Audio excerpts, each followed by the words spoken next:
Baik, Assalamualaikum warahmatullahi wabarakatuh. Selamat malam dan salam sejahtera bagi kita semua. Yang terhormat, narasumber kita pada malam hari ini yaitu Kak Anissa Dahniar dan seluruh teman-teman peserta webinar pada malam hari ini. Semoga teman-teman pada malam hari ini selalu dalam keadaan yang sehat dan bahagia tentunya. Dan saya ucapkan selamat datang dan selamat bergabung dalam acara webinar Public Speaking for Selling yang diselenggarakan oleh AFS Training Solution. Kenalkan, nama saya Hanum Aprilia yang akan memandu acara pada webinar malam hari ini. Dan saya ucapkan terima kasih juga kepada teman-teman yang sudah bergabung. Semoga nanti materi yang diberikan oleh narasumber kita pada malam hari ini bermanfaat dan teman-teman bisa mengaplikasikannya di kehidupan sehari-hari. Baik, tanpa berlama-lama lagi, mari kita sambut narasumber kita yaitu Kak Anissa Dahniar. Untuk Kak Anissa Dahniar dipersilahkan. Baik, terima kasih Mbak Hanun. Assalamualaikum Ya, warahmatullahi wabarakatuh, rekan-rekan semua. wabarakatuh. Terima kasih juga kepada IMS Training Solution yang sudah memberikan wadah untuk kita semua dapat berkumpul. Tentunya pada malam hari ini saya juga mengucapkan terima kasih kepada rekan-rekan yang sudah hadir secara virtual ya. Pada malam hari ini di tengah-tengah kesibukan. Biasanya jam-jam 19.30 ya, jam-jam waktunya kita dinner bersama keluarga. Jam-jam waktunya mungkin Bapak Ibu harusnya ada family time ya, bercengkrama dengan keluarga dan lain sebagainya. Namun di tengah-tengah kesibukan Bapak Ibu semua pada malam hari ini bisa bergabung bersama untuk sama-sama sharing nih. Nah, terutama untuk topik yang sedang hits ya di era gempuran efisiensi, kita juga harus tetap bagaimana caranya mendapatkan target 100% dalam lingkungan pekerjaan kita untuk menjual produk ataupun layanan. Saya juga berterima kasih kepada rekan-rekan yang sudah bersedia on cam. Apabila ada suatu halangan dan lain sebagainya, mau off cam juga tidak apa-apa. Baik, Bapak Ibu, ini yang share screen mau izin ke Hanun atau saya? Pak Daniar, coba Kak Anissa terlebih dahulu. Boleh, Kalau nanti saya ada ya. kendala, Baik. ya, baik.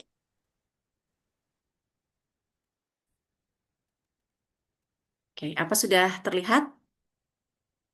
Sudah terlihat Sudah, layarnya ya? sudah Sudah Kak. ya, Kak Hanun ya. Sudah. Ini. Oke, baik.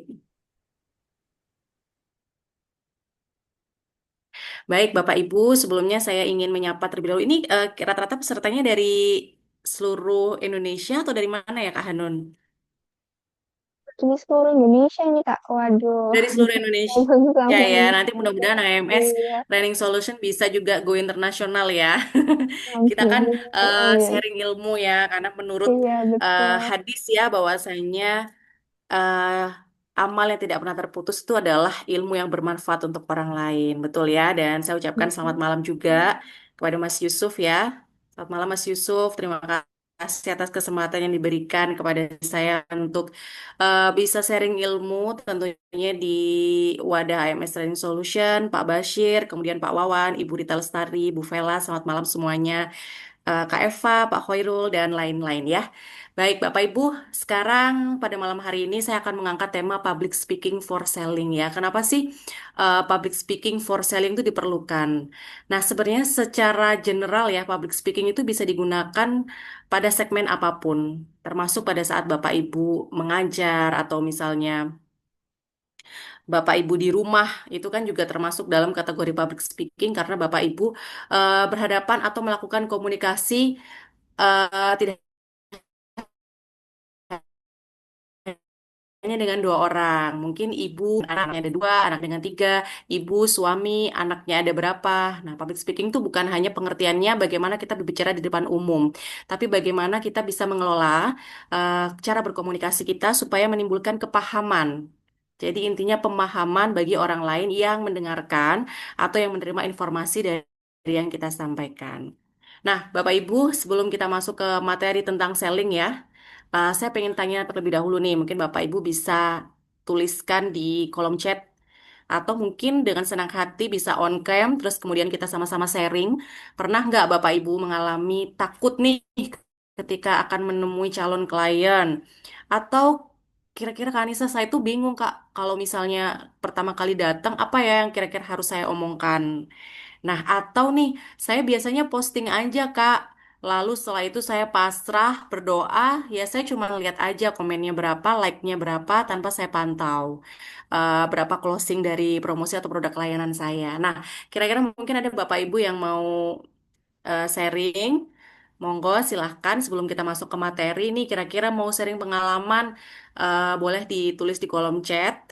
Kira-kira takut pernah nggak mengalami ketakutan ketika pertama kali menemui klien atau gimana ya caranya mulai ngomong saat kita pertama kali ketemu calon pembeli produk kita? Boleh ditulis di kolom chat, Bapak Ibu.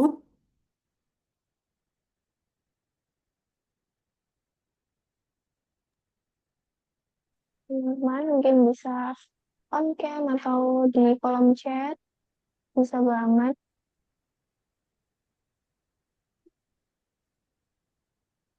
Oke, mungkin ada nih aku bingung ya harus harus ngomong apa kayak gitu misalnya. Nah, kalaupun misalnya sebentar,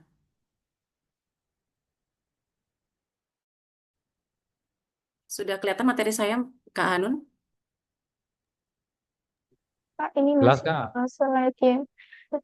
Iya, masih yang tadi, tapi seberapa sering Ya, pernah udah mengalami. materi saya udah keluar belum, Kak Hanun?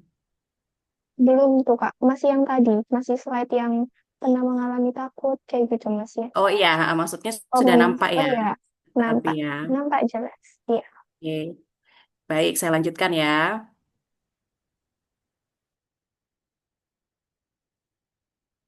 Nah, kalaupun oke nanti kita oke Kak Hotip ya, Kak Hotip mau sharing nih, silakan Kak.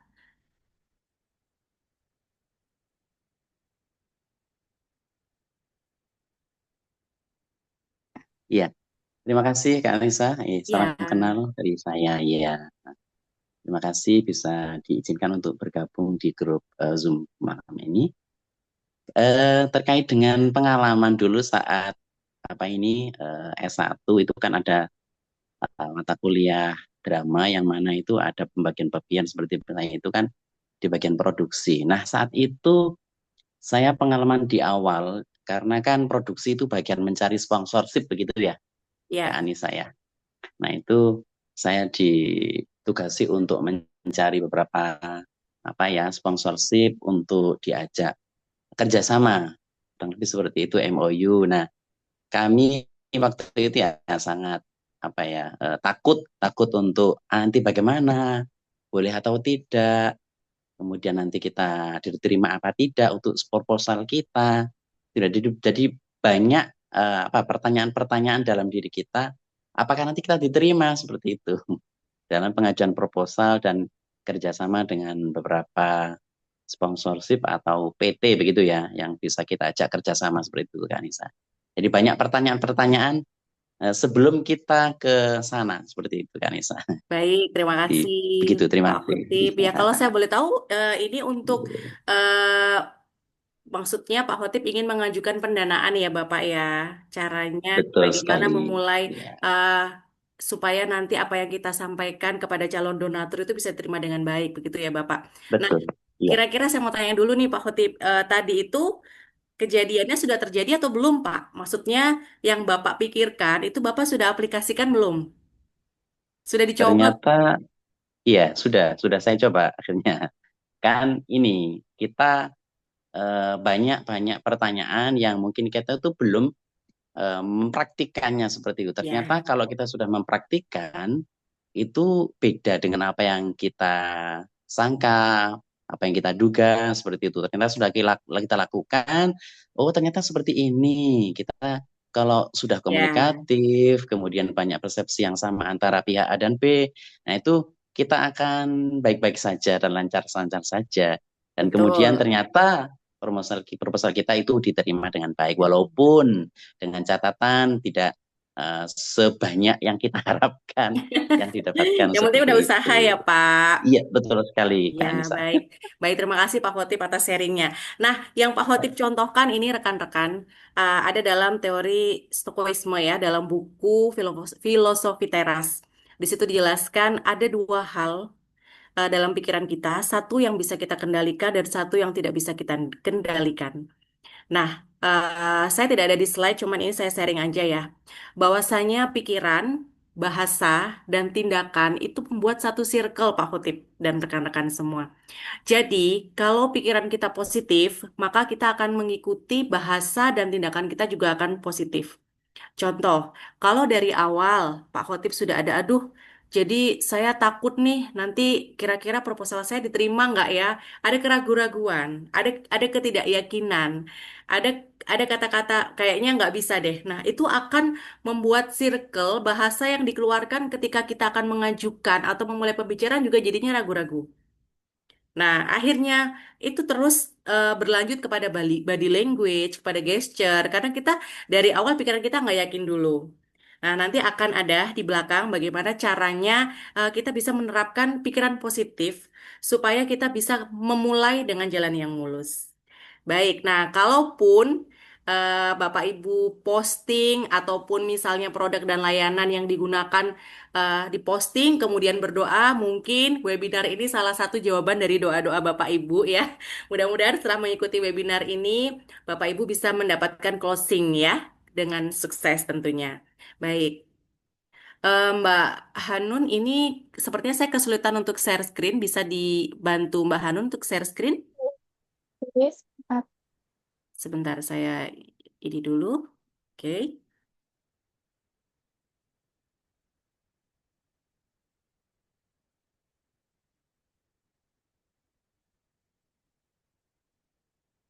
Baik, oke, bisa next. Next lagi ya.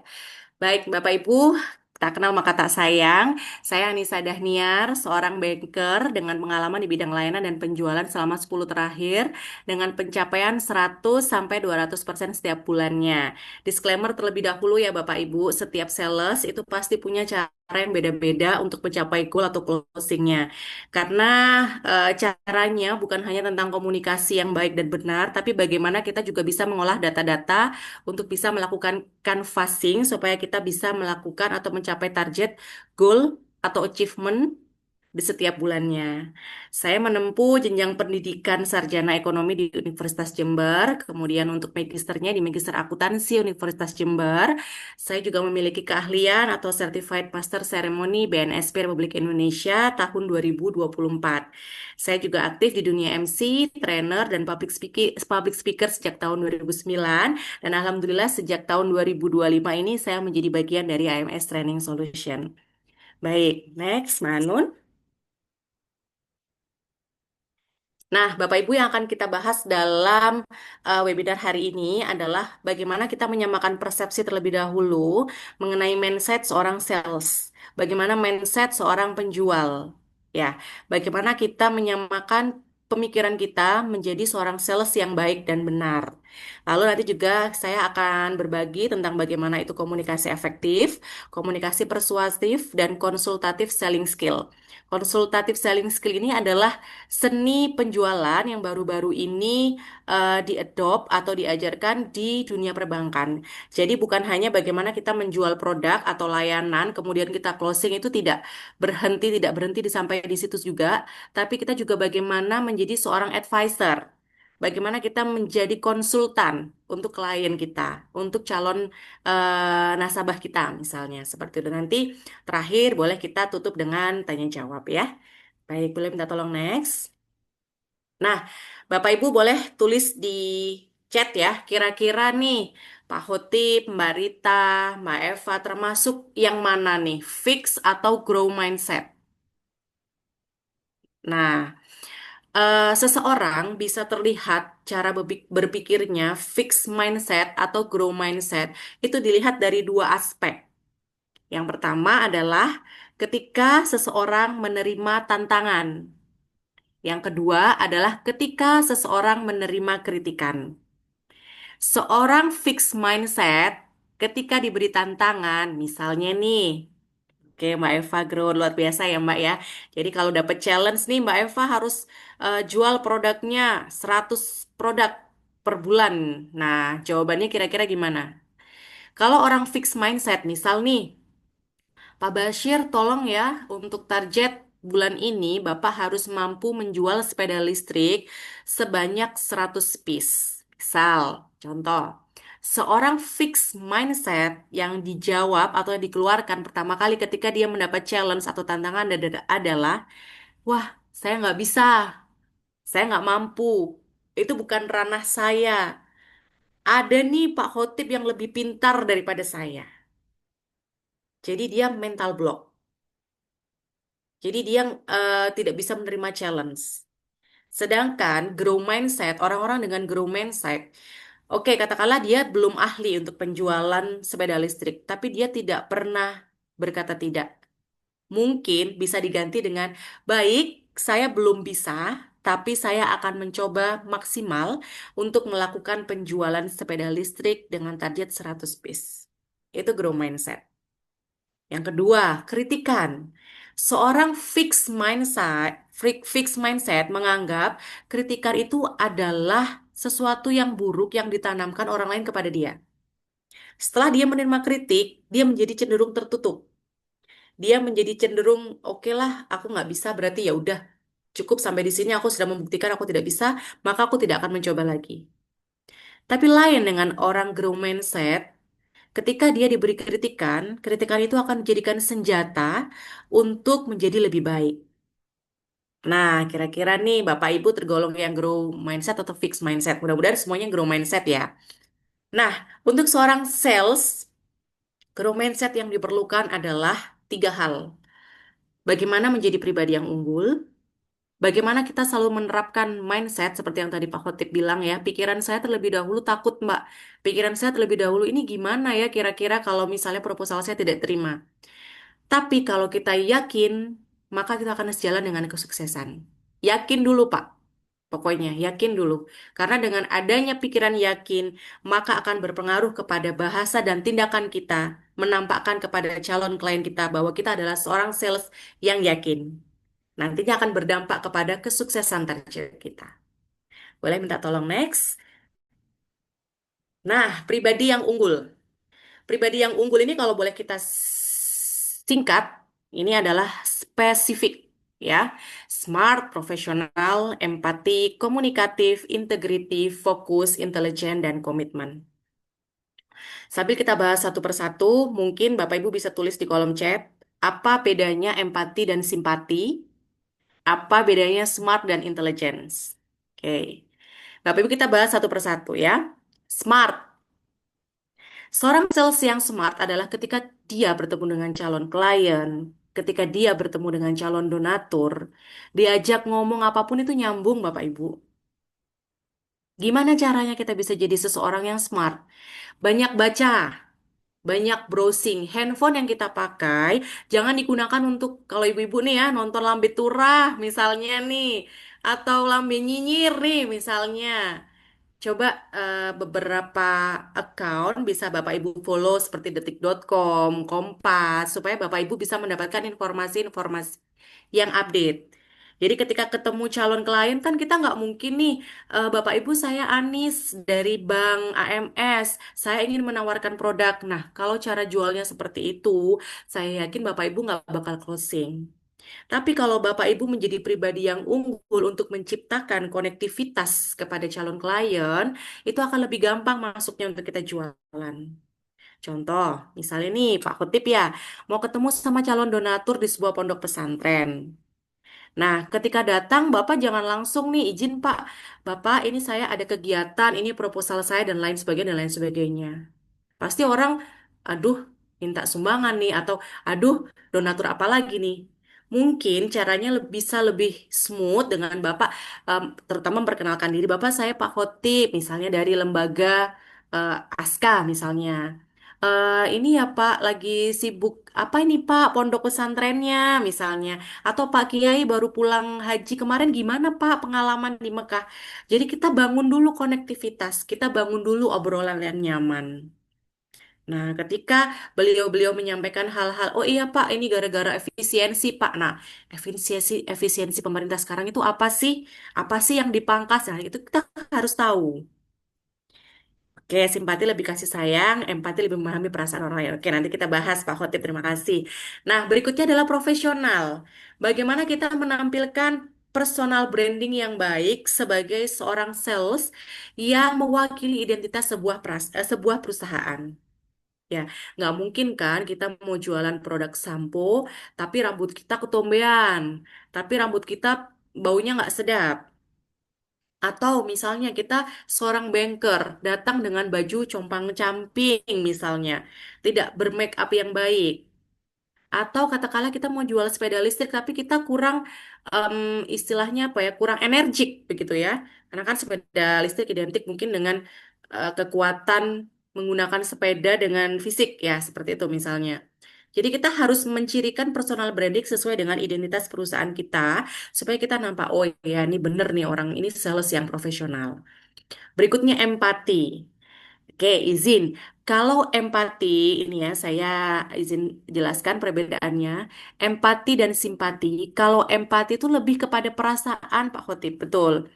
Misal nih, izin ya Pak, saya sedang sakit. Amit-amit ya, misalnya sedang sakit. Kemudian Pak Khotib nih berempati kepada saya. Empati itu lebih begini, Pak. Bu, sudah berapa lama sakit? Sakitnya di mana? Itu empati. Namun, simpati itu lebih kepada tindakan, Pak Khotib. Izin ya. Jadi misal nih, Bu Rita sedang em, sakit juga misalnya nih, atau sedang kesusahan. Yang ditawarkan adalah solusinya. Contoh nih, sedang sakit batuk. Kalau orang empati kan batuknya sudah berapa lama Ibu? Tenggorokannya sakit ya. Kalau simpati itu lebih begini, Ibu ini ada obat batuk yang mungkin Ibu cocok. Jadi ada tindakan, Pak. Sedangkan empati itu hanya meluangkan perasaan. Kalau simpati lebih ada tindakan. Ini Bu, saya punya obat, mungkin bisa Ibu coba. Begitu teman-teman bedanya empati dan simpati. Berikutnya komunikatif. Bagaimana kita bisa melakukan komunikasi dua arah, ya, antara penerima pesan dengan pengirim pesan itu harus timbul namanya pemahaman. Karena yang namanya komunikasi kalau salah satu nggak paham berarti inti dari komunikasi tersebut tidak sukses. Nah, yang kelima adalah integrity. Jujur, bagaimana kita menyampaikan produk sejelas-jelasnya. Kelebihan dan kekurangan disampaikan dengan clear kepada calon klien supaya tidak menimbulkan mispersepsi. Nah, kemudian yang keenam adalah fokus. Fokus kepada goal kita apa? Oh, goal kita pengen dapat donatur senilai 5 juta. Oh, goal kita pengen jual sepeda listrik senilai 100 piece setiap bulan. Itu harus fokus dulu supaya apa? Supaya kita punya mental, supaya kita punya mindset, grow mindset. Supaya kita tahu arah dan tujuan kita mau kemana nih ke calon klien kita ini tujuannya ngegulkan apa. Nah, yang ketujuh adalah intelligence. Intelligence ya. Jin ya, ini bener nggak sih? Bener ya gitu ya. Nah, bedanya smart sama intelligence. Kalau smart itu kan kita nyambung ya, ngomong apa saja itu nyambung. Hari ini di Rusia atau Jepang ya, kalau nggak salah saya tadi lihat ada tsunami ya, kalau nggak salah akibat gempa 5,7 kemudian terserang tsunami di pinggir kota. Nah, itu kita harus ngerti berita-berita yang lagi hits. Misalnya, di Jember nih sedang antri BBM dalam 3 hari ini sedang antri BBM. Nah, karena ada penutupan jalan Banyuwangi, jalan provinsi ke Jember sehingga pasokan BBM menjadi berkurang. Itu kita harus ngerti supaya itu menjadi pintu pembuka obrolan kepada calon klien kita. Namun, intelijensi ini adalah kecerdasan kita dalam bidang yang kita kuasai, Bapak Ibu. Jadi bukan hanya seorang banker, seorang sales yang menjual produk saja, tapi kita juga harus memahami betul produk knowledge yang kita akan jual, yang akan kita berikan kepada calon klien kita. Misalnya kita bergerak di bidang keuangan, maka jadilah financial advisor yang baik. Jangan sampai ketika calon klien kita bertanya, apa itu reksadana? Apa itu deposito? Berapa rate-nya kita nggak tahu. Yang terakhir adalah komitmen. Syarat dan ketentuan ketika nasabah atau ketika klien deal dengan kita itu apa yang mereka dapatkan. Antara yang tertuang pada saat kita presentasi dengan pada saat mereka closing itu harus sama. Itu harus balance. Boleh dibantu next, Mbak Hanun? Bapak Ibu, apabila ada yang ditanyakan, boleh banget ya langsung open mic atau di kolom chat. Oke, berikutnya adalah sukses ya. Tadi grow mindset adalah pribadi yang unggul, sukses, dan juga yakin. Kunci sukses ini ada tiga, Bapak Ibu. Yakin, kesempatan, dan kesiapan. Nah, kira-kira yang pertama kali apa dulu nih yang harus disiapkan seorang sales? Kesiapan, kesempatan, atau keyakinan? Kira-kira apa? Mungkin Mbak Rita mau ngasih pendapat, Mbak?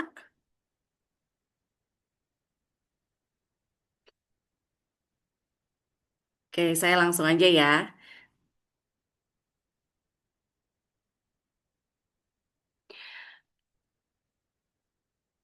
Kalau keyakinan, sebentar.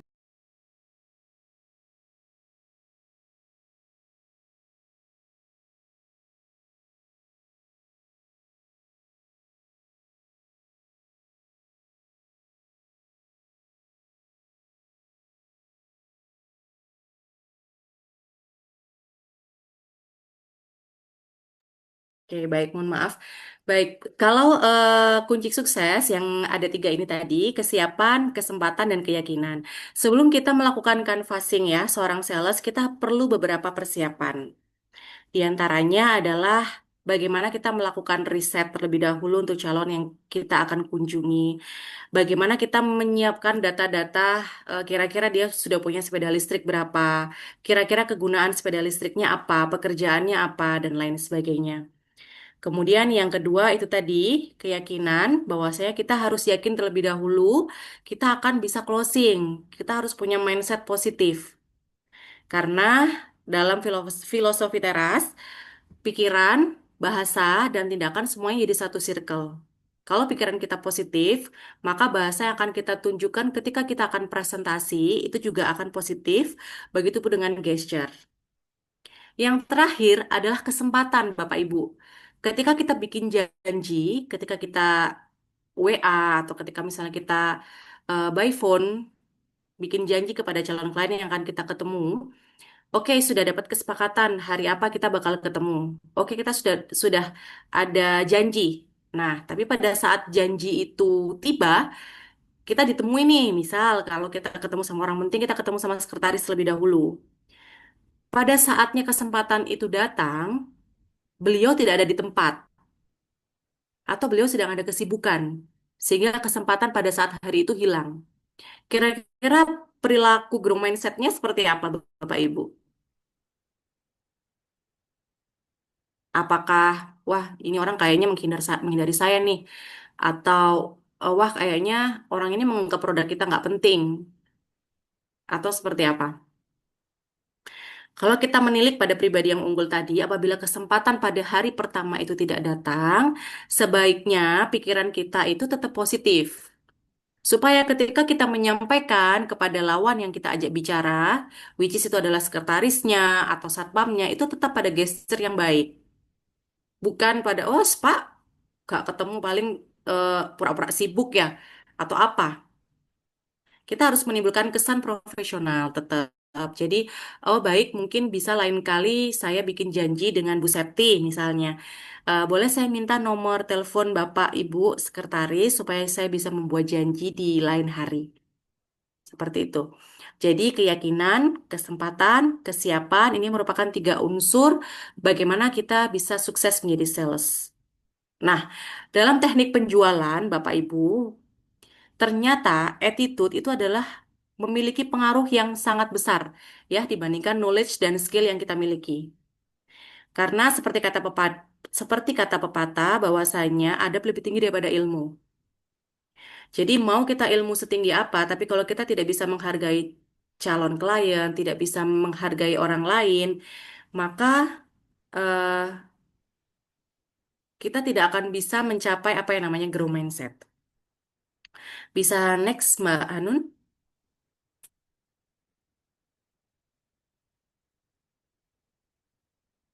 Baik. Nah, berikutnya Bapak Ibu membangun komunikasi efektif ya. Komunikasi yang diperlukan, komunikasi yang diperlukan ketika kita melakukan penjualan atau kita ingin melakukan canvassing kepada calon klien kita.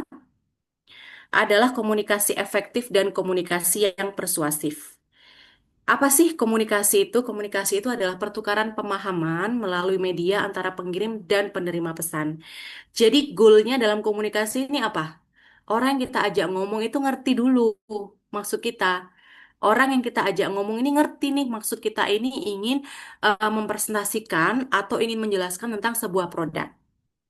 Dalam ilmu komunikasi ada 3 unsur yang harus kita lakukan untuk membangun sebuah pemahaman melalui media komunikasi. Yang pertama adalah bahasa tubuh, yang kedua adalah kata-kata, yang ketiga adalah tips. Tips itu tone, intonation, pitch, dan speed. Baik, kita akan bahas satu-satu ya. Bahasa tubuh seorang sales adalah yang pertama rendah hati.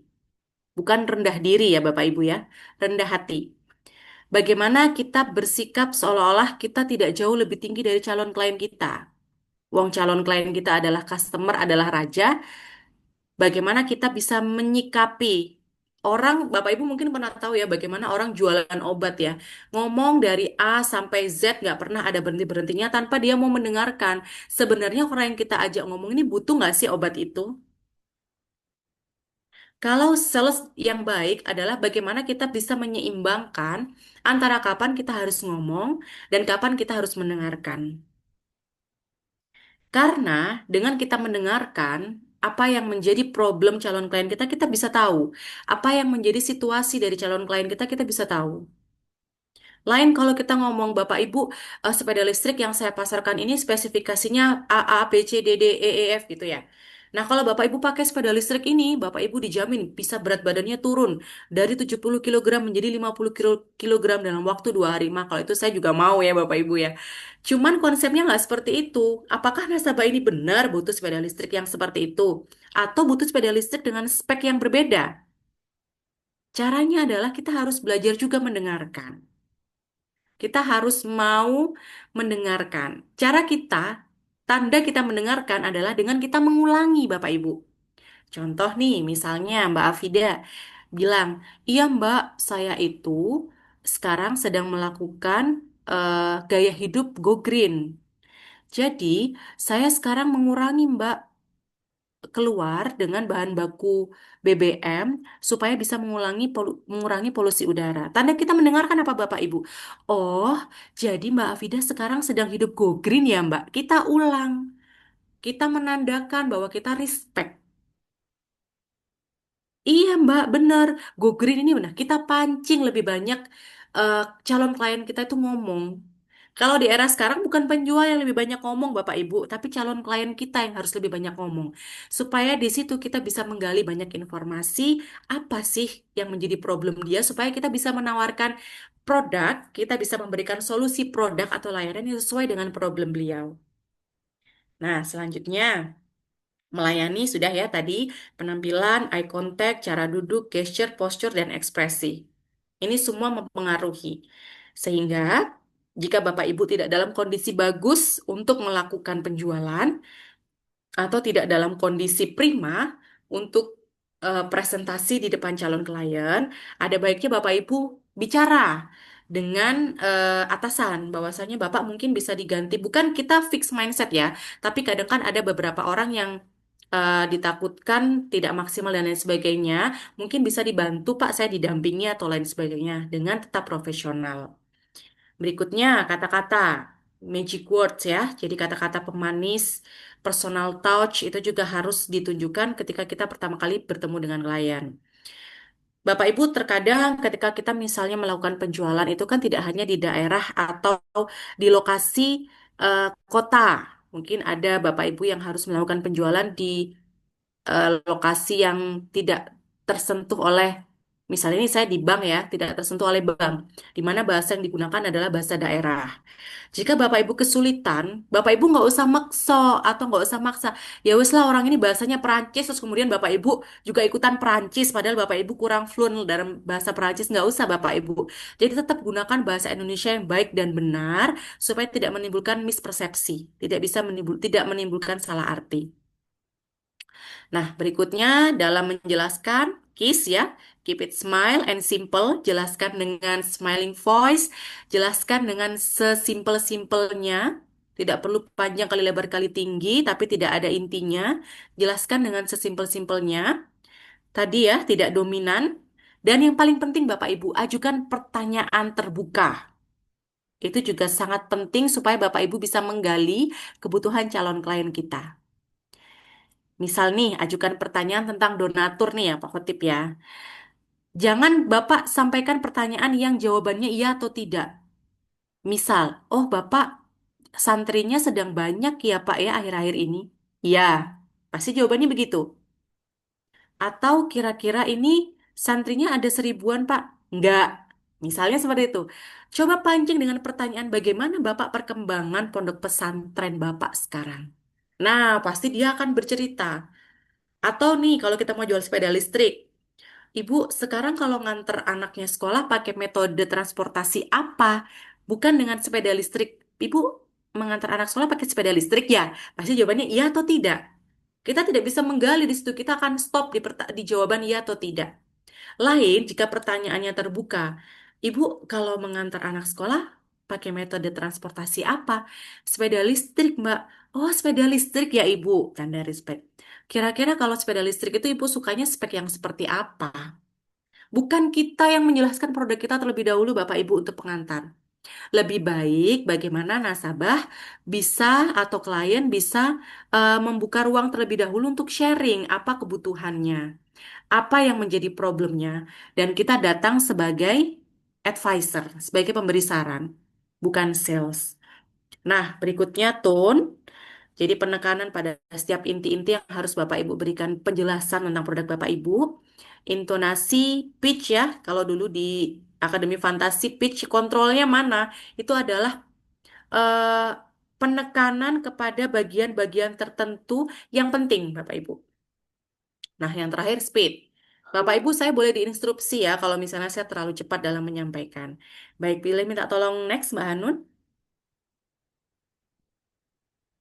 Iya. Nah, ini adalah salah satu contoh ya bagaimana kita bisa berkomunikasi ketika kita pertama kali bertemu dengan klien. Bapak Ibu, senjata yang harus Bapak Ibu bawa ada 6 ya. Untuk calon klien kita ada 3 yang harus kita siapkan. Untuk diri kita sendiri ada 3 juga yang harus kita siapkan. Bapak Ibu boleh saya minta pendapat Bapak Ibu di kolom komentar. Kira-kira brosur itu masih perlu nggak sih Bapak Ibu? Oke, sambil di chat ya. Kalau mau sharing, boleh banget bisa open mic, kira-kira brosur itu masih diperlukan atau enggak. Sambil kita bahas dulu ya. Yang ketiga pertama, ini adalah yang harus kita siapkan untuk tahu atau senjata kita awal untuk memulai pembicaraan dengan nasabah. Yang pertama adalah KYCP. Ada yang tahu KYCP, Bapak Ibu? Boleh open mic, mungkin Mbak Vela, Pak Wawan, Bapak atau Ibu Okta, Mbak Afida mungkin. Ada yang pernah mendengar istilah KYCP? Nggak pernah. Nggak pernah Ih, ya Mbak Afida? belum pernah. Belum ya. Yang lain mungkin Bapak Ibu belum ya. Oke. Customer customer profile bukan Iya, siapa itu ya yang jawabnya? Izin. Eva. Mbak Eva, Kalau nggak ya, salah ya Mbak Eva. jawabannya ya. Seingat Betul, saya sih itu. betul. Know your customer profile. Betul banget. Jadi kita harus tahu dulu profile. Oke, boleh. Terima kasih Pak Utip. Kita harus tahu terlebih dahulu profile dari calon klien yang akan kita ketemui itu seperti apa. Paling minim Bapak tahu nama dan alamat serta pekerjaan. Itu paling minim. Bapak Ibu harus tahu itu dulu. Nggak mungkin kan kita akan jual ke calon klien yang akan kita prospek tapi kita nggak tahu siapa dia. Pun kita membagikan brosur di jalan ya, katakanlah. Ini beda konteksnya. Kita bagikan brosur di jalan. Kemudian ada seseorang yang tertarik. Ketika pertama kali orang itu datang, Mbak ini brosur apa? Kira-kira yang Bapak Ibu tanyakan apa? Apakah langsung ini brosur tentang sepeda listrik Bapak? Kalau yang baik atau yang sebaiknya sales lakukan adalah saya Anis Bapak dengan Bapak siapa misalnya nih saya Bapak Wawan Bapak Wawan dari mana Pak habis jalan-jalan misalnya kita lagi di mall nih bagi brosur iya Mbak saya dari Tempurjo misalnya sebuah kota di Jember ya atau saya dari Surabaya Mbak oh iya lagi jalan-jalan ya Pak iya Pak ini sepeda listrik nah gali dari situ gali nggak mungkin kan kita langsung "Eh, ini brosur apa Mbak oh Bapak ini adalah brosur sepeda listrik dengan spesifikasi begini, begini, begini, begini. Dia akan sekedar baca, kemudian dia tidak ada ingatan. Hilang, skip setelah dia baca. Tapi kalau kita bangun konektivitas terlebih dahulu dengan mengetahui siapa yang kita ajak bicara, itu akan bikin kita ada chemistry sama calon klien kita. Yang berikutnya adalah riset, ya. Kalau dalam marketing, Bapak Ibu, mungkin kita lagi jual produk atau jual layanan ya. Kalau di perbankan, kita tuh ada riset terlebih dahulu. Kita ada database. Entah itu informasi dari pihak eksternal atau informasi dari database perusahaan Bapak Ibu sendiri itu saya yakin pasti ada. Kalaupun dari eksternal nih, misalnya ada seseorang yang sudah membeli produk Bapak Ibu, kemudian merekomendasikan, Mbak, coba deh tawari Ibu Afida ini. Soalnya dia ini orangnya kayaknya senang olahraga, Mbak. Mungkin dengan sepeda listrik dia bisa menyingkat waktunya ke pasar dan hidup go green lebih baik. Nah, itu adalah data dari eksternal. Oh iya, Bu Afida ini kerjanya apa ya, Bu? Di mana ya saya bisa menghubungi? Nah, itu riset terlebih dahulu. Yang ketiga adalah goals. Ya, tujuannya apa? Oke, aku akan jual sepeda listrik dengan spesifikasi 507 kepada Bu Afida karena Bu Afida ini butuh sepeda listrik dengan jangka waktu charger yang agak lama, misalnya seperti itu. Kalau sudah tiga senjata ini dapat, kita akan mudah Bapak Ibu untuk mengawali obrolan. Nah, berikutnya tiga yang terakhir ini adalah senjata untuk diri kita sendiri. Identitas diri ya, boleh name tag, kartu nama, itu perlu banget kita bawa sebagai personal branding kita, identitas kita mewakili perusahaan. Yang kedua adalah catatan. Ini mungkin Bapak Ibu boleh setuju, boleh tidak ya. Cuman kalau saya pribadi, saya kurang elok melihat seorang sales ketika mengobrol dengan nasabah itu mencatatnya di handphone. Ya, atau di tablet misalnya. Karena begini, ada satu lain hal yang kita tidak bisa kendalikan terhadap teknologi Bapak Ibu. Misalnya ketika nasabah sudah bercerita panjang kali lebar kali tinggi, kemudian ketika kita ingin memasukkan informasi penting, tiba-tiba laptop atau tablet kita hang. Ya kan, itu di luar kendali. Masa kita, gimana Bapak? Gimana yang tadi diulangi? Kan juga kita nggak mungkin begitu. Mungkin cara ini lebih konvensional, tapi saya nyaman. Mungkin Bapak Ibu boleh meniru, atau kalau Bapak Ibu lebih nyaman menggunakan tab dengan spesifikasi atau spek yang tinggi juga it's okay. Cuman kalau saya lebih elok, kalau Bapak Ibu membawa catatan atau note kecil dan ballpoint itu, saya rasa sudah cukup. Karena kalau kita mencatat di handphone tuh kok sepertinya dilihat kok sales ini main handphone sendiri ya, walaupun kita niatnya mencatat informasi-informasi penting. Jadi bolehlah mungkin disertakan note kecil dan ballpoint untuk mencatat informasi-informasi penting tentang kebutuhan calon klien kita. Nah, berikutnya digital product. Ya, seperti yang Pak Khotib sampaikan tadi, mungkin perlu brosur Mbak, tapi dalam bentuk digital atau flyer. Betul sekali Bapak, brosur yang kita sebarkan ya, selebaran itu sebenarnya, menurut saya selain menambah biaya produksi sebuah perusahaan itu juga mubazir ya Bapak Ibu. Jarang banget ada orang yang menyimpan dan membawa pulang brosur. Jadi ketika kita melakukan presentasi atau prospek kepada calon klien, ada baiknya kita membawa digital product. Banyak aplikasi-aplikasi terhadap produk yang kita jual yang bisa diunduh di Play Store atau App Store. Misalnya seperti itu. Jadi kita lebih ringkas, lebih simpel menjelaskan dalam bentuk produk dan juga nasabah itu kan juga bisa merasakan langsung. Lain kalau kita baca kemudian brosur setelah kita pulang juga pasti mereka lupa naruhnya di mana kayak gitu. Sedangkan kalau digital produk kan mungkin kita bisa sarankan, Bapak Ibu ini produk bisa Bapak Ibu keterangan produk bisa Bapak Ibu download di Play Store atau App Store sudah ada semua di situ itu lebih lengkap. Nah, ini ada salah satu template ya Bapak Ibu yang biasa saya lakukan ketika saya ingin ketemu atau saya pertama kali ketemu nasabah ya. Contoh nih, misal nih Bapak Ibu boleh saya dibantu open mic, mungkin ada yang punya pengalaman bagaimana pada saat pertama kali menghubungi atau membuat janji by WA. Ada nggak yang punya pengalaman seperti itu kemudian nggak dibales sama nasabahnya? Adakah? Kira-kira seperti apa bentuk template WA-nya nih? Saya pengen tahu kan kadang kita bikin janji atau eh, mau ketemu calon klien pertama kali kan harus by WA dulu. Ada juga sih yang langsung datang. Cuman ada juga kan yang by WA atau by phone. Mungkin kalau misalnya tidak berkenan open mic bisa chat juga. Cuman biasanya Bapak Ibu yang saya lakukan nih kalau ketika kita bikin janji Kalau yang secara template pasti seperti ini ya. Halo Bapak Ibu, perkenalkan saya Anis dari Bank AMS. Bapak Ibu, saya ingin menginformasikan tentang produk terbaru Bank AMS nih yang sedang promo. Kalau saya jadi calon klien yang lagi baca WA tersebut pasti akan, iklan. Saya skip.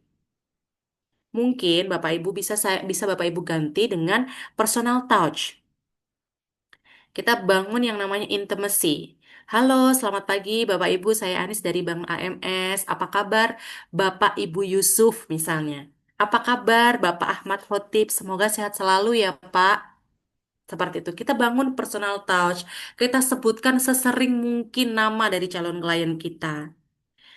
Lalu mungkin Bapak Ibu bisa mengucapkan terima kasih Pak Khotib atas waktunya atau telah meluangkan waktu untuk membaca WA dari Anis, Bapak. Anis, mohon izin ingin menyampaikan informasi terbaru tentang Bank AMS, Bapak. Jika Bapak berkenan dan Bapak ada waktu, boleh tidak Anis berkunjung untuk melakukan silaturahmi ke rumah Bapak Yusuf atau ke rumah Bapak Khotib. Sering sekali kita harus sebutkan namanya. Oke, katakanlah kesempatan itu datang. Kemudian kita ketemu nih sama Pak Yusuf misalnya. Ketika datang, pertama kali yang biasa kita sampaikan adalah memperkenalkan diri. Betul ya Bapak Ibu ya? Halo, selamat pagi Bapak Yusuf, saya Anis. Saya, kalau bisa sesering mungkin kita menyebutkan nama diri kita sendiri dan juga nama orang yang kita ajak bicara. Kenapa?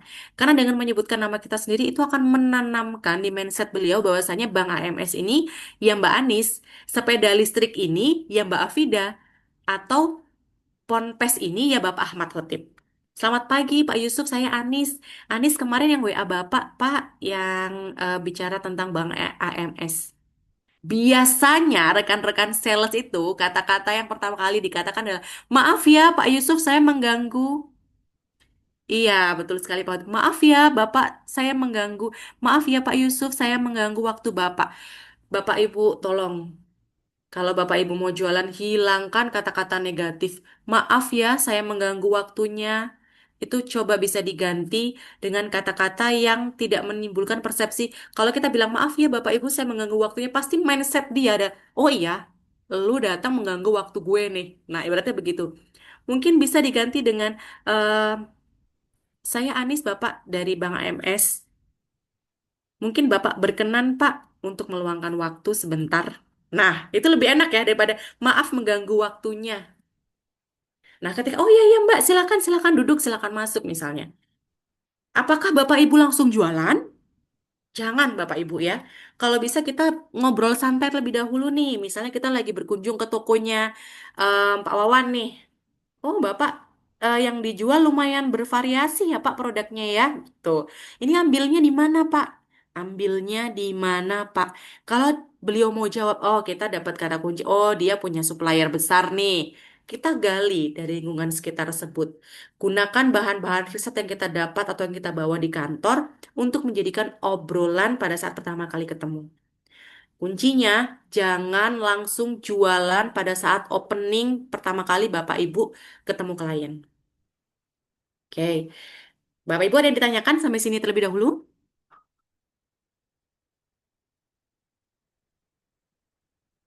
Adakah? Lanjut, Mbak, lanjut. Lanjut, siap. Saya terlalu cepat nggak, Bapak Ibu? Oh, ada pertanyaan di chat Zoom ini. Iya, di chat Zoom tadi ini sih lebih ke tanggapan aja, Mas Yusuf.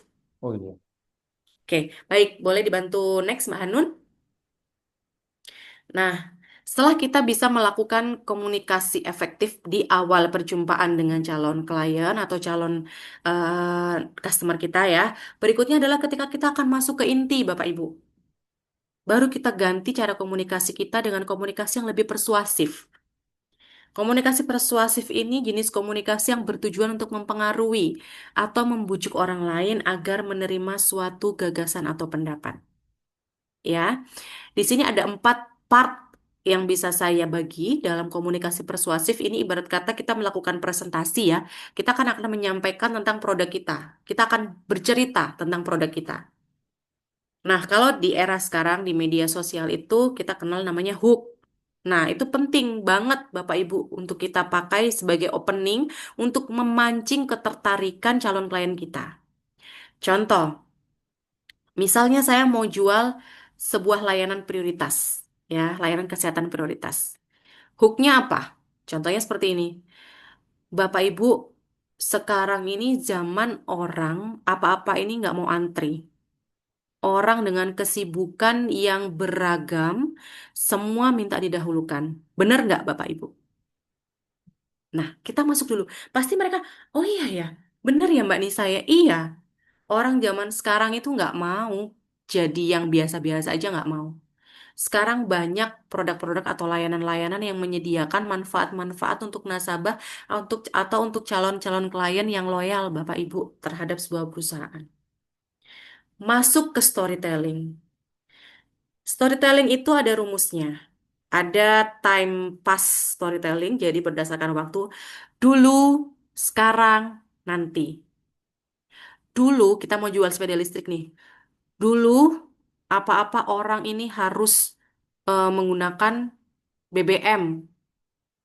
Mau kerja aja motornya harus diisi BBM.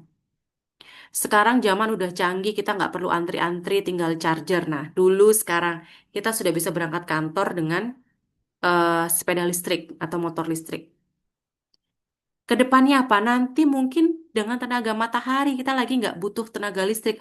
Mungkin nanti kita juga bisa gunakan ini untuk eh, spesifikasi-spesifikasi produk kamu yang lebih bagus. Storytelling. Jadi ada time pass-nya. Dulu, sekarang bagaimana, nanti kedepannya bagaimana. Atau kita bisa menceritakan sukses story orang-orang yang sudah bergabung.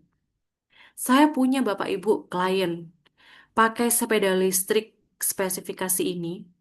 Dari yang berat badan nih misalnya, dari yang berat badannya 70 kilo, dia bisa turun jadi 50 kilo dalam waktu 2 hari. Saya kalau ada produk itu, saya yang pertama kali beli.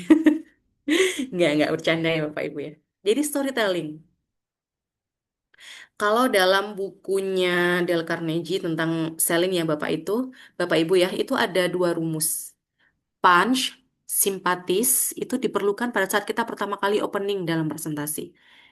Punch itu tadi kita tinju dulu dengan hook-hook atau storytelling yang ibarat kata membuat dia tertarik.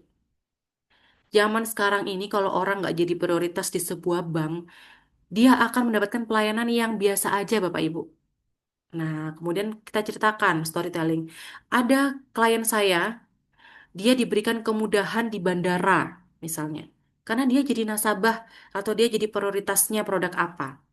Dari dia pertama kali check-in sampai boarding, cepat, nggak perlu nunggu lama, nggak perlu antri. Baru kita masuk ke intinya. Cuman dengan misal nih 250 juta aja loh, Bapak Ibu bisa dapatkan layanan yang maksimal. Kira-kira gimana menurut Bapak Ibu? Pancing bercerita. Iya sebenarnya saya butuh gali kebutuhan, masuk ke inti. Gunakan teknik mendengarkan. Sampaikan dengan jelas dan harus kuasai produk yang kita punya. Nah, berikutnya ketika kita akan closing, kita akan melakukan sentuhan personal, call to action. Ketika kita sudah melakukan hook storytelling, kita sudah berempati, bersimpati, menggali kebutuhan nasabah, kita sudah dapat nih, oh solusinya problemnya di sini, solusinya produk ini. Call to actionnya itu bukan gimana Bapak Ibu, kira-kira Bapak Ibu berkenan nggak untuk beli sepeda listriknya? Sebuah perusahaan besar otomotif ya, saya tidak sebut merek ya, cuman dia selalu mengajarkan kepada salesnya untuk call to action dengan cara yang langsung. Jadi ketika kita sudah jelaskan produk di depan, kemudian kita sudah menjelaskan spesifikasinya, yang terakhir adalah ketika CTA atau call to action adalah bagaimana Bapak Ibu mau saya proses tunai atau kredit.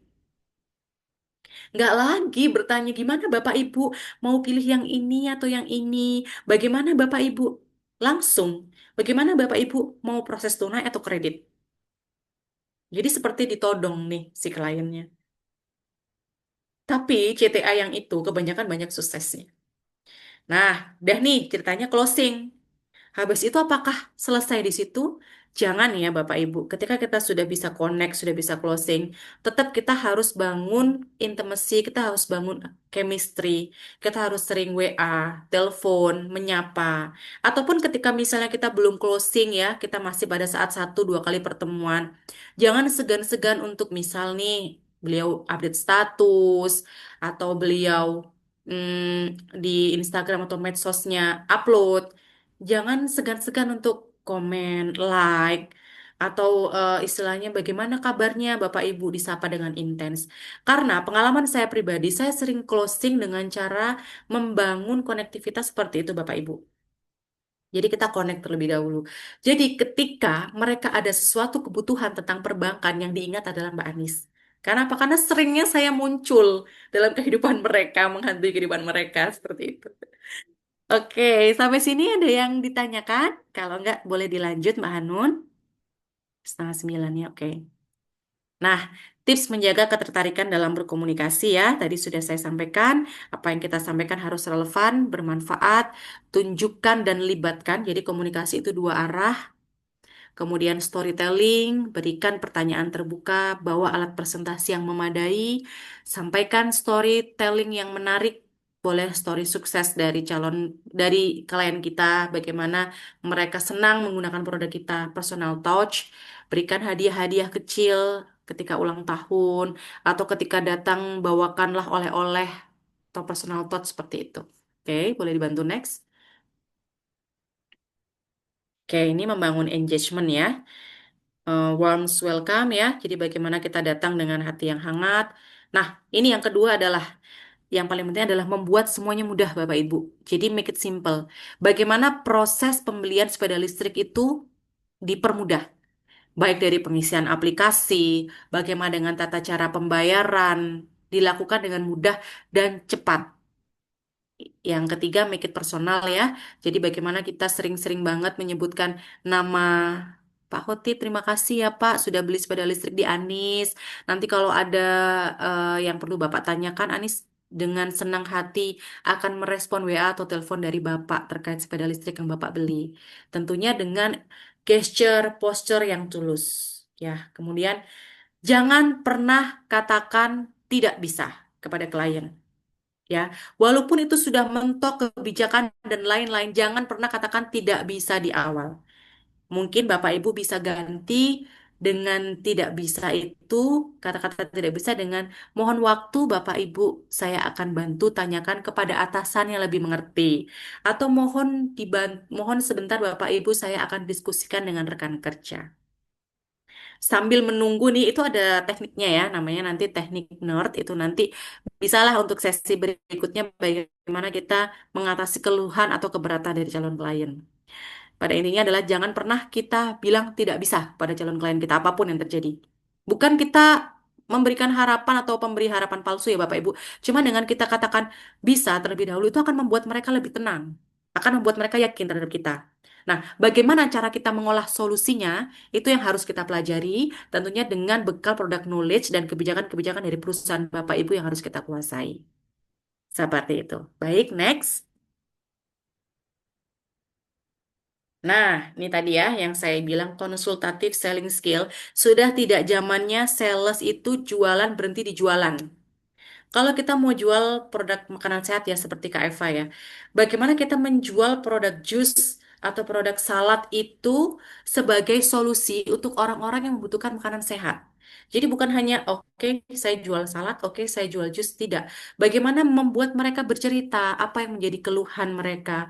Lalu akan kita tawarkan, oh Bapak Ibu kalau Bapak Ibu ada pegelinu dan lain-lain sebagainya, mungkin jus ini yang cocok. Mungkin salad dengan kandungan ini yang cocok. Jadi kita memberikan solusi.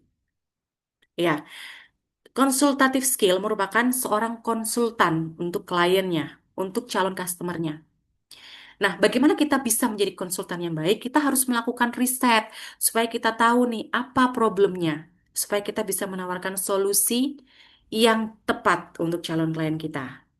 Nah, kemudian menggunakan teknik spin ya, nanti di slide terakhir ada, supaya kita bisa mengatasi keluhan dengan baik. Kemudian kepribadian kita sebagai seorang advisor juga harus baik ya. Kemudian pahami dan kuasai fitur benefit produk kita. Dan kemudian kalau misalnya seorang klien atau calon customer itu pasti ya sering banget kalau di perusahaan ini begini, kalau di perusahaan ini begini. Nah, kita harus tahu nih sedikit banyak tentang kompetitor kita. Nah, Bapak Ibu nih, ini yang mungkin bisa menjadi ide ya ketika Bapak Ibu punya perusahaan produk atau layanan ya. Ketika misalnya kita akan masuk ke dalam lembaga-lembaga untuk produk yang besar nih, contoh misalnya Mbak Eva kan jualan produk produk kesehatan ya Mbak, makanan dan minuman kesehatan ya izin kalau saya nggak salah. Nah, ketika misalnya kita akan melakukan promosi di sebuah komunitas yang besar, lalu kita minta izin Mbak, saya ingin mempresentasikan tentang produk saya. Kalau bisa, yang dipresentasikan tuh bukan hanya bagaimana kita menjual produk, tapi kita memberikan solusi. Contoh, saya di perbankan. Lalu saya ingin memasarkan produk saya di sebuah perusahaan besar yang belum menggunakan produk saya. Ketika saya akan melakukan presentasi, judulnya itu bukan Bank AMS, produk, prioritas AMS tidak. Tapi bagaimana memberikan produk yang bisa memberikan, maaf, bisa memberi topik yang bisa memberikan solusi kepada perusahaan tersebut. Misal nih, bersama Bank AMS, mari kita berantas pinjol. Nah, di situ kita akan membahas pinjol ini seperti apa, siapa yang pernah tahu pinjol. Jadi kita memberikan edukasi, memberikan solusi, bukan hanya jualan produk kita. Baru di belakang ketika akan closing, Bapak Ibu, Bank AMS ini punya produk tabungan bla bla bla bla bla. Tentunya dengan produk tabungan ini Bapak Ibu akan bisa terbebas dari pinjol. Nah, jadi kita masuknya itu ngasih solusi dulu. Kita masuknya itu gift dulu ke perusahaan, baru kita tawarkan produk yang kita terima. Kalau yang sekarang kita lihat kan banyak presentasi produk itu ya udah saya mau jual produk kompor nih. Kompor ini seperti apa seperti apa. Mungkin judulnya bisa diganti nih. Cara memasak makanan tanpa minyak bersama kompor Rinnai. Misalnya seperti itu tuh kan oh bikin penasaran. Oh kayak apa cara memasak tanpa minyak? Walaupun intinya kita mau jual kompor Rinnai. Seperti itu sih. Oke, next. Nah, ini yang tadi saya bilang spin ya, Bapak Ibu. Jadi, spin ini adalah teknik yang Bapak Ibu bisa gunakan untuk menggali kebutuhan nasabah atau kebutuhan klien. Nah, di yang pertama, S yang pertama itu adalah situation. Jadi, contoh yang saya contohkan ini ketika kita mau jual aplikasi data seluler nih, misalnya nih. Kan nggak mungkin. Nah, atau caranya sudah terlalu konvensional kalau Bapak Ibu ini aplikasi My AMS. Di sini Bapak Ibu bisa download, bisa ini, bisa ini, bisa itu. Nah, tapi kalau kita pancing dengan kata-kata pertama, Bapak Yusuf, kira-kira Bapak kalau beli pulsa selama ini bagaimana? Pasti dia akan bercerita, Mbak, saya itu kalau beli pulsa harus ke counter. Mbak, kalau saya beli pulsa, saya harus WA teman saya dulu. Nah, permasalahannya ternyata Pak Yusuf ini kalau beli pulsa kurang praktis ya. Nah, solusinya apa? Tawarkan dari problem yang Pak Yusuf sampaikan tadi, tawarkan. Pak, Bapak seneng nggak sih kalau Bapak bisa beli pulsa sambil nonton TV di rumah, dapat cashback lagi 10%. Masuklah solusi. Oh iya, gimana caranya Mbak Nisa? Nah, gini Pak caranya, kami punya aplikasi My AMS. Bapak tinggal download aja. Misalnya kita ditarget untuk dapat 100 klien yang download apa aplikasi AMS. Bapak bisa download ini Pak AMS bla bla bla bla bla bla bla disampaikan spesifikasinya apa spesifikasinya. Nah, setelah kita menyampaikan, kasih nih lagi personal touch implication-nya apa? Jadi, kalau Bapak download My AMS ini, Bapak bisa dapat pulsa dengan hemat, Pak. Implikasinya, keuntungannya untuk si klien apa? Baru setelah itu kita CTA atau call to action. Bukan gimana Pak, saya bantu ya. Atau gimana Pak ini kira-kira Bapak mau download apa enggak? Langsung aja, sini Pak handphonenya saya bantu download ya. Closing kita dengan mudah. Itu teknik spin. Jadi kita pahami dulu situasinya seperti apa. Dapat nih problemnya apa, tawarkan solusinya. Setelah kita tawarkan solusinya dengan memaparkan produk kita dengan cara yang baik dan benar, implikasinya apa untuk calon klien kita, baru kita CTA atau call to action. Oke, next. Nah, Bapak Ibu, air mineral ya, air mineral tidak menjual produk Bapak Ibu. Bapak Ibu boleh cek di YouTube, boleh cek di televisi ya, bahwasanya sekarang air mineral tidak cerita air mineral dengan kandungan air bla bla bla bla bla, tidak. Tapi dia menceritakan pengalaman bagaimana dengan mengkonsumsi air mineral itu tubuh menjadi lebih bugar, tubuh menjadi lebih sehat. Jadi kita berikan solusi, telling solution terhadap masalah atau kebutuhan yang dialami oleh calon klien kita. Oke, terakhir ini kayaknya. Nah, ini ya, mindset seorang sales. Whatever you believe you can do, you will. Apapun yang kamu percaya kamu bisa, kamu pasti akan bisa. Namun sebaliknya, whatever you believe you cannot do, you will not. Apapun yang kamu percaya kamu nggak bisa lakukan, maka kamu tidak akan bisa lakukan. Sekian dari saya, Bapak Ibu. Terima kasih. Mudah-mudahan bisa bermanfaat dan bisa mengantarkan Bapak Ibu untuk mencapai target penjualan Bapak Ibu di perusahaan. Terima kasih. Sekian dari saya. Mungkin ada waktu 20 menit untuk sesi tanya jawab. Dengan senang hati, Bapak Ibu, silakan open mic atau bisa di kolom chat. Sebisa mungkin saya akan bantu jawab. Terima kasih. Mbak Hanun, saya kembalikan ke Mbak Hanun. Baik, ini saya stop share screen-nya ya, Kak. Nah, kita lanjut di sesi tanya jawab nih, teman-teman. Tadi kan udah diberikan materi oleh Kak Anit nih. Kak Anita, yang pastinya sangat bermanfaat ya. Isinya juga daging semua ini nih materinya. Ya, waktunya itu sesi tanya jawab. Teman-teman ada yang mau didiskusikan atau mau ditanyakan tentang materi-materi tadi? Silakan. Ada yang mau open mic atau raise hand boleh. Di kolom chat juga boleh, teman-teman. Iya, sama-sama Pak Hairul Basri.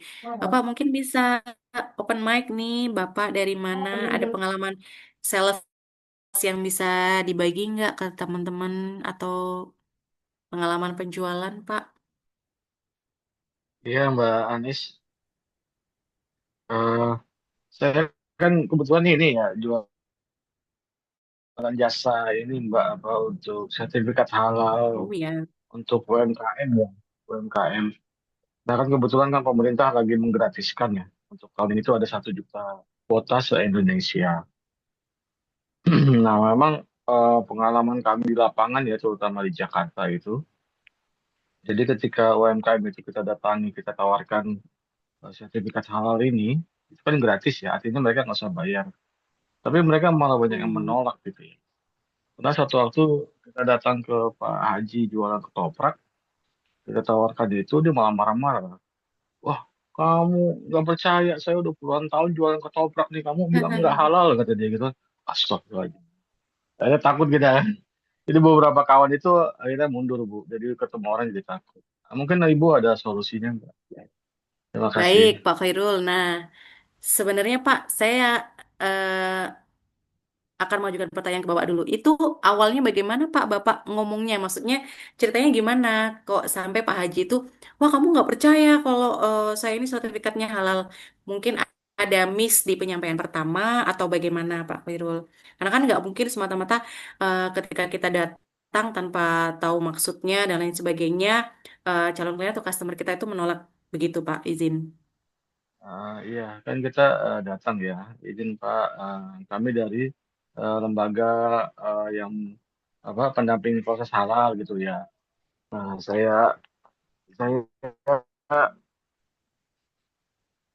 kemudian bercerita lah bahwa tentang program pemerintah ini gitu kan. Nah, cuma memang masalahnya program ini tuh satu hal persyaratan itu mereka harus memberikan KTP-nya untuk kita foto gitu. Oh iya iya. Cuma KTP-nya, artinya nggak sambil dipegang sama dia gitu, cuma KTP-nya aja. Jadi KTP-nya kita foto karena kan di aturan pemerintahnya satu KTP bisa dapat satu sertifikat halal. Karena ada 65 juta ya UMKM di Indonesia, jadi biar merata gitu. Nah, mungkin saya sih melihat itu ya karena KTP itu mungkin dia takut disalahgunakan atau dianggap pinjol.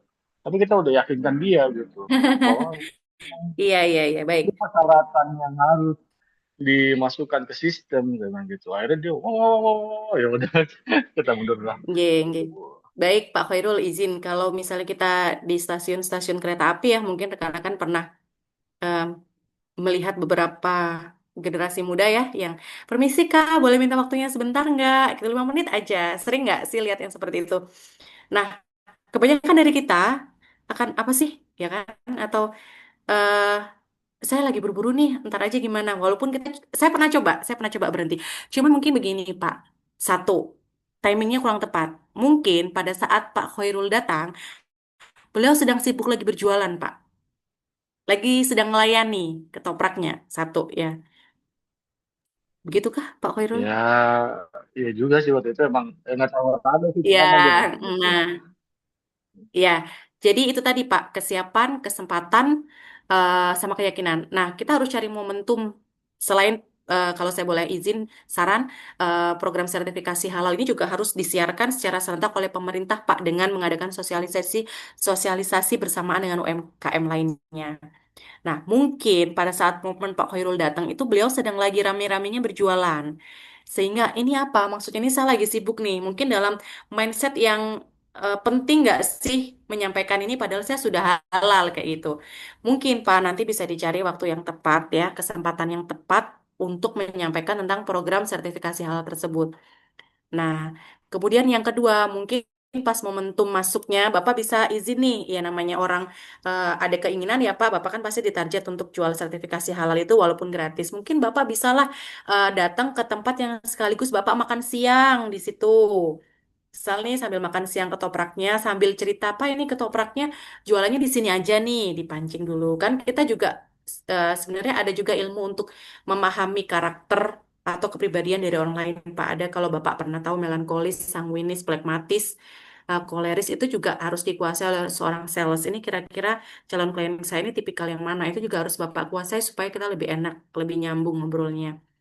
Nah, ketika kita sudah dapat momentum yang enak mungkin lagi makan terus kemudian ngobrol ya karena memang kita tidak bisa dipungkiri ya Pak, saya pun kalau berkunjung kepada calon klien saya yang punya bisnis kemudian lagi rame-ramenya toko itu kita nggak akan mungkin bisa ngobrol Pak Khairul, pasti nantilah atau sama staf saya. Makanya kita harus benar-benar cari kesempatan yang tepat untuk kita bisa masuk dan kita bisa menggali kebutuhan atau problem yang dimiliki oleh calon klien kita. Begitu sih Pak saran dari saya. Dan mungkin kalau misalnya kok kayaknya nggak percaya sama saya itu tadi Pak, personal branding atau Bapak dari mana itu tidak hanya dijelaskan secara lisan, mungkin Bapak bisa menunjukkan ID card, kemudian apa ya namanya lambang bahwa saya Bapak dari lembaga tertentu dan lain sebagainya. Mohon izin begitu Pak Khairul saran saya. Terima kasih. Terima kasih sekali Mbak, terima kasih.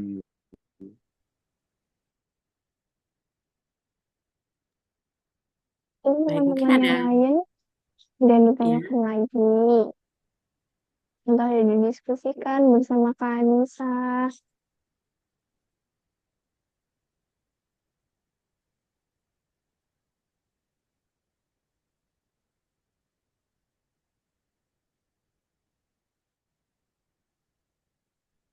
Jadi Bapak Ibu intinya Iya. pada malam hari ini ada mau tanya?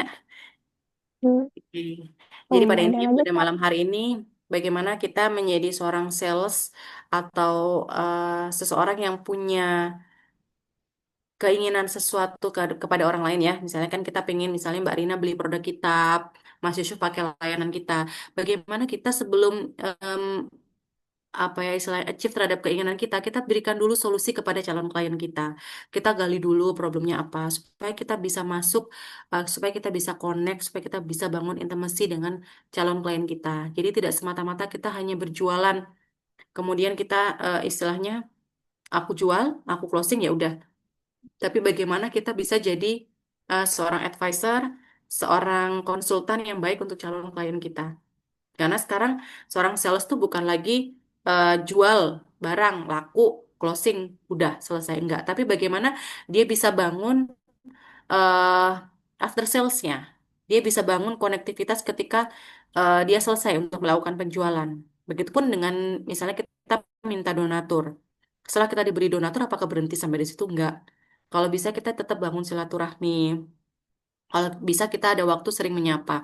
Sehingga apa? Sehingga apabila ada kebutuhan-kebutuhan kita yang mendesak nih terkait target, terkait donatur tadi kita bisa mengutamakan orang-orang yang sudah punya konektivitas, sudah punya chemistry dengan kita. Nah, saya sering salah satu trik saya di akhir bulan untuk mencapai target. Ketika misalnya udah buntu nih mau kemana lagi kan fasting udah semua, cuman kurang sedikit nih misalnya. Saya akan menghubungi orang-orang yang punya konektivitas. Saya akan menghubungi orang-orang yang punya chemistry kepada saya. Jadi Bapak ini Anis kurang target nih, misalnya nih kurang sedikit Pak, boleh dong dibantu. Nah, oh iya ya Mbak, tak transfer. Kenapa? Karena kita sudah punya konektivitas pada saat beliau ulang tahun, walaupun kita nggak ngasih gift ya, paling tidak Bapak selamat ulang tahun ya, panjang umur, sehat selalu, sering-sering main, sering-sering menyapa, tentunya dengan cara-cara dan komunikasi-komunikasi efektif dan persuasif yang perlu kita terapkan dalam lingkup pekerjaan kita. Karena namanya ilmu komunikasi ya Bapak Ibu, dari kita lahir pun procot, nangis, kita kan sudah diajarkan komunikasi kepada orang tua kita. TK, SD, SMP, SMA, besar kita juga belajar ngomong dengan guru, dengan masyarakat sekitar. Nah, semakin dewasa, ini ada quote ya, semakin dewasa, kalau bisa apa yang kita keluarkan itu adalah sesuatu yang menyembuhkan, bukan yang menyakitkan bagi orang lain. Dan tentunya sesuatu yang kita keluarkan, yang kita komunikasikan adalah sesuatu yang bermakna dan bermanfaat untuk orang lain. Jadi sales itu bukan hanya kita jualan obat, ngomong aja terus, tapi kita nggak mau memahami perasaan, kita nggak mau memahami eh, problem dari calon klien kita.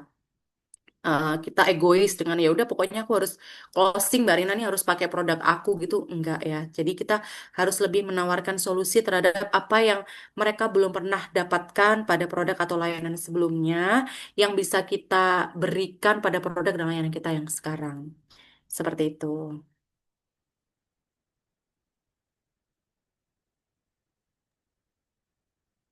Wah, sangat menginspirasi sekali ya, Kak Anissa ini.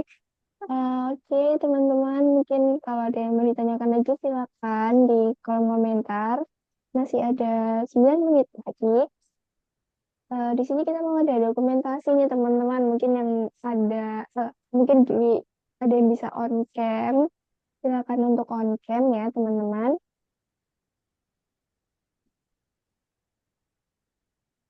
Memungkinkan untuk on cam, kita akan melakukan dokumentasi.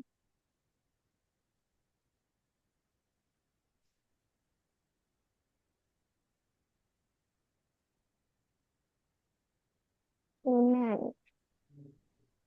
Kak Kak Khotib, Kak Eva mungkin, Kak Sri, Vela, Kak Wawan, dan Kak Bashir mungkin bisa untuk on cam.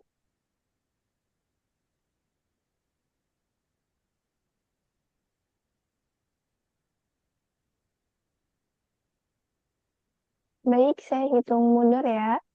3, 2, 1. Sekali lagi. 3, 2, 1. Satu lagi teman-teman. 3, 2, 1. Oke.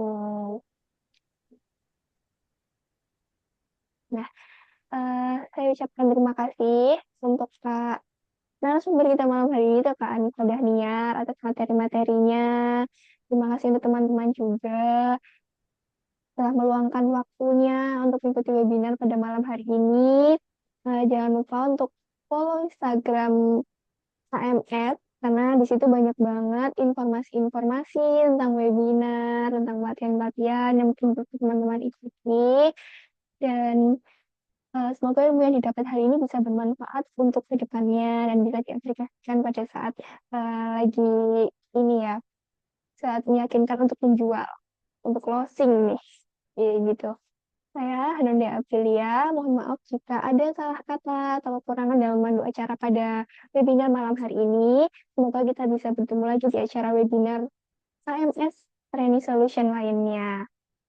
Dan semoga teman-teman juga selalu dalam keadaan yang sehat dan bahagia selalu. Terima kasih. Saya tutup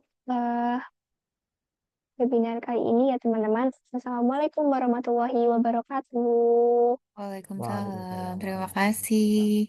Hmm, Terima kasih Kak Anissa untuk ya. ilmunya. Sehat selalu. Sama-sama. Terima kasih Pak Wawan, Pak Khairul, Pak Khotib, Pak Bashir, Mbak Rina juga, Mas Yusuf. Terima kasih. Oke, izin kami Sehat off ya. selalu. Closing semua ya. 3, 2, Terima 1. kasih.